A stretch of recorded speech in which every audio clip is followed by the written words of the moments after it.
tiếng khen ngân vang sườn núi, tiếng khen ngân vang sườn đồi, tiếng khen vang từ vùng sâu, tiếng khen vang từ ngàn xưa.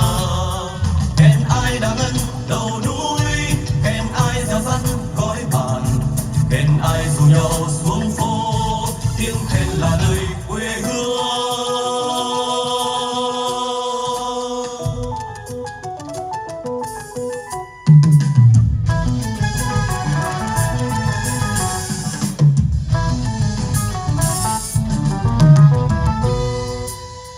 Tiếng khen ngân lên đánh thức đại ngàn, tiếng khen vang lên reo rắt gọi nam. Tiếng khen ngân lên đánh thức đại ngàn, tiếng khen vang lên reo rắt gọi nam. Tạt vào đá núi luồn vào trong mây, hòa cùng tháng trắng rào rừng mê say. Tiếng khen theo chân chàng trai xuống núi, tiếng khen theo chân chàng trai về chờ. Từ vòng quay quay quay quay, từ vòng xoay xoay xoay xoay. Lời khen đã thay bao điều khó nói, tiếng khen cất lên gọi tình thương son. Lê lu, lê lu, lê lu, lê lu, lê lu, lê lu, lê lu, lê lu, lê lu, lê la. Lê lu.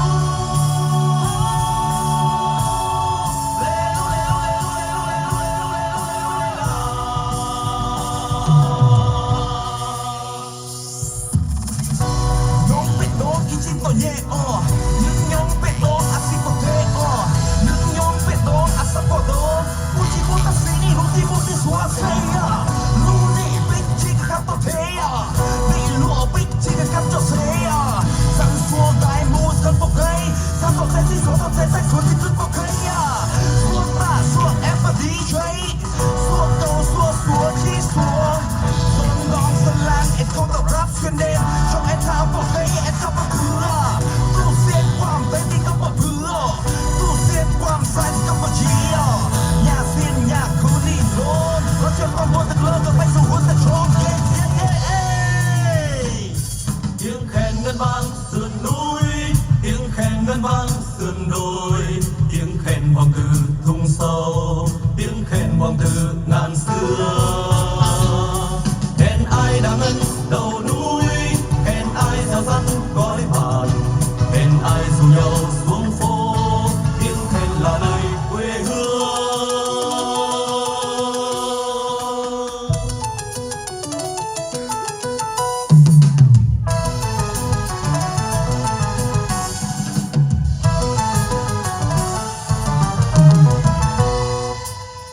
Tiếng khen ngân lên đánh thức đại ngàn, tiếng khen vang lên reo rắt gọi nam.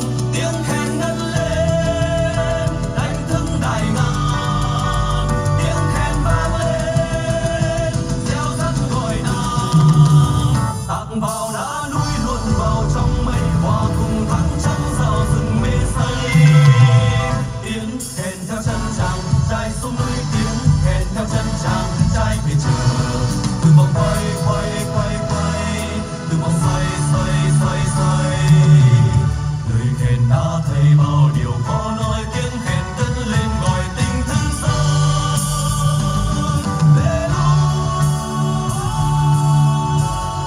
lê lu, lê lu, lê lu, lê lu, lê lu, lê lu, lê lu, lê lu, lê la. Lê lu.